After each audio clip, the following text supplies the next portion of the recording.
I'm Mike Hayne, and I'm talking to myself to cure myself.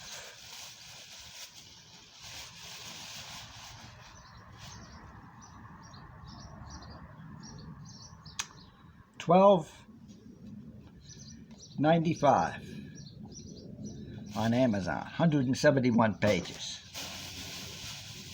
Today is Friday, October 28th, 2022. Temperature 60 degrees, 11 a.m. Gorgeous day, no wind. 15 miles east of the Las Vegas Strip. I'm 68 years old, and I'm an author, one of the best authors. And during the past 40 years, I've written dozens of movies and TV shows, the most popular ones. Oscars and Emmys, and everyone loves them, and iconic characters. One little problem.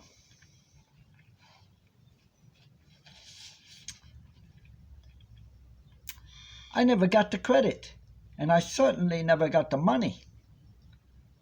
I was in Texas, working at my job, doing my writing.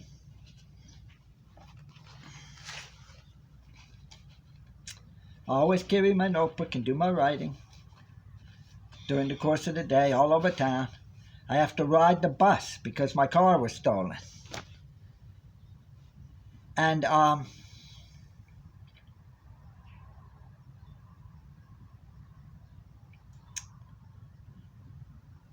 it's a failure to not get the credit. Now, what would you do? So I was in Texas doing my job, and people were burglarizing my room and looking at my notebooks. And it's called a Hollywood pitch. It's pretty sordid. It's creepy. Somebody else took my outline. And even in those days, there weren't cell phones or anything, or to copy things. They had to probably, while I'm at work, take my notebook to the local copy place and copy the pages. So they go to Hollywood, and they go to the agency in Malibu where there's talent agencies. Now, that's the interesting part. A person's supposed to have an agent. I'm the writer. I'm living out here doing the stories. Now, they go in there, and they're selling drugs to the people. Marijuana, cocaine, these are the cool cats from Texas. They're in a gang or whatever. They're doing real estate. And they come in with a dozen pages of an outline for a movie treatment, it's called. The guy writes him a check for $100,000. Back in the old days, it was $3,500 for a movie script when I started. And you may basically just doing it because that's what you like to do. I like writing, just like when I was a musician. You don't do it to get rich and famous. If you're doing it to get rich and famous, you're not going to be very good. And so that's part of the decline of the civilization, because now the ranks of the people in show business are all filled with the great-grandchildren of the original people, and they all want to be rich and famous or whatever is going on in their head. There's no talent anywhere.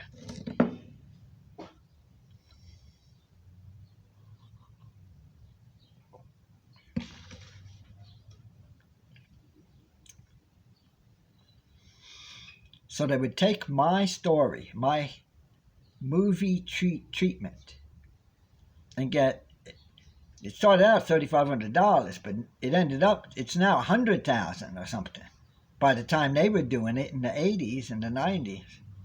Hey, and then that movie that they write, and it's not as good as I would have wrote it, because then later, after you get the advance, they call it, the $100,000, can you imagine these characters that did this to me? I don't know.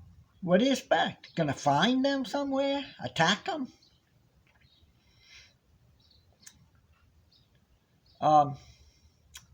So I'm pretty happy.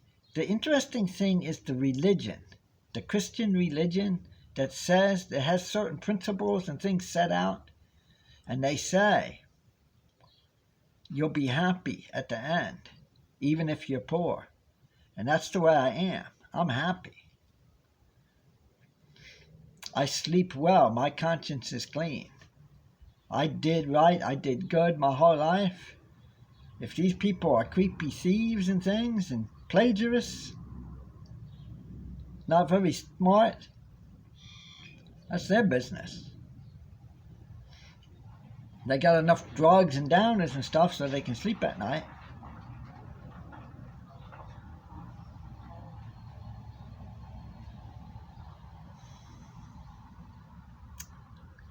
So I'm talking to myself to cure myself, because what's happened is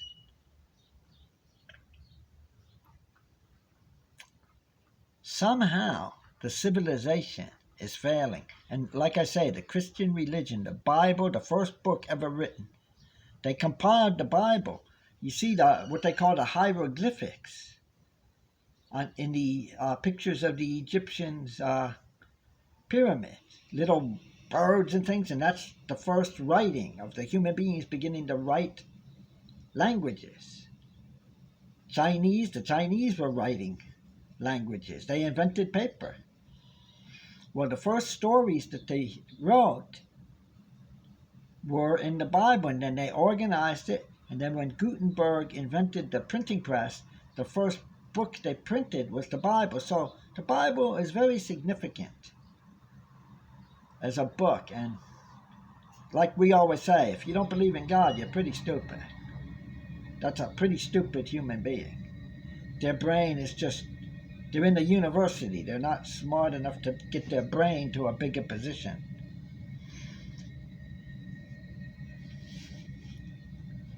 But besides that, the Bible is a very good description of everything that happened. So that is what we look at now as what's happening. It's just like a decline of what they call an empire, the United States empire. It's declining. And what I have come to believe this year in my work is it's the English-speaking language. And we know that if it's beyond salvage, is what they call it, you want to go out and start teaching the people the proper way to think, to be more human, to be enlightened, to be a great society of great decent. Boy, those people from the United States, they were the most wonderful people ever. Instead of what's going to be written, boy, they were the worst slobs since the Nazis. What a bunch of rotten, stupid, perverted jerks. That's going to be the description. You want to go out and change that? They say it's 350 million people in the United States, and a lot of those are children and things. But it's beyond salvage, so it's going to be blown away by hydrogen bombs. Now, here's what we know. You remember, I don't know if they even teach anything anymore in school, but you would think they would teach about Magellan and the doldrums. When he was trying to sail around the world, there was a place where there were no wind currents at the equator, the doldrums.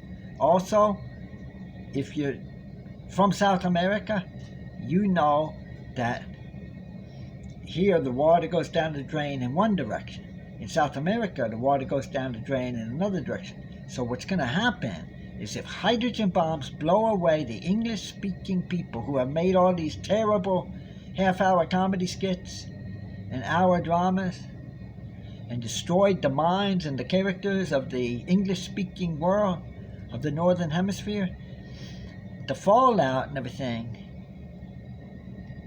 in theory, might not go past the equator into South America. So the people in South America will survive the hydrogen war.